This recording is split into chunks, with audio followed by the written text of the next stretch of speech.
টাকা দিয়ে সমর্থক ভাড়া করে ব্যাপক আলোচনা সমালোচনার জন্ম দিয়েছিল ভারতের রিয়ান পরাগ, যে সমর্থক মাঠের মধ্যে গিয়ে তার পা ছুঁয়ে সালাম করেছিল।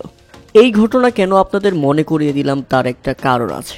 কেননা আজকে ওয়েস্ট ইন্ডিজের বিপক্ষে বাংলাদেশ বোলিং ইনিংসের সময় মাঠের মধ্যে ঢুকে পড়ে এক সমর্থক, যিনি কিনা তানভীর ইসলামের ব্যাপক ভক্ত, এবং তিনি সরাসরি মাঠে ঢুকে পড়ে তানভীর ইসলামকে গিয়ে জড়িয়ে ধরেন এবং দেখা যায় মাশরাফি বিন মর্তুজার মতো তানভীর ইসলাম সিকিউরিটি গার্ডদের চেক করছিলেন এবং বলছিলেন তাকে যেন কিছু না বলা হয়। আর এই ছবিগুলো নিয়েই সামাজিক যোগাযোগ মাধ্যমে অনেকেই পোস্ট করতেছে এবং বলা হচ্ছে বাংলাদেশের রিয়ান পরাগ তানভীর ইসলাম। আপনারা যারা তানভীর ইসলামকে রিয়ান পরাগ বানিয়ে দিচ্ছেন এবং মন্তব্য করতেছেন যে টাকা দিয়ে দর্শক ভাড়া করে মাঠে নিয়ে এসেছেন তানভীর ইসলাম, ব্যাপারগুলো একদম জঘন্য হয়ে যাচ্ছে।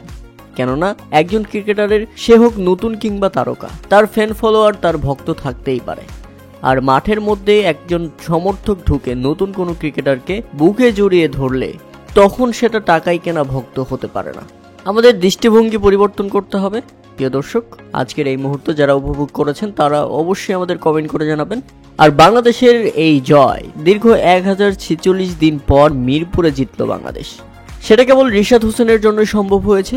আজকের ম্যাচে 6 উইকেট নিয়ে রিশাদ হোসেন হয়েছেন ম্যান অফ দ্য ম্যাচ।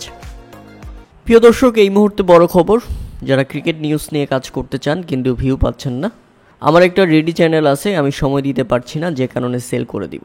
আমার সেকেন্ডারি চ্যানেল স্ট্রাইক রেট বিক্রি হবে, যারা নিতে চান তারাই শুধুমাত্র নক করবেন।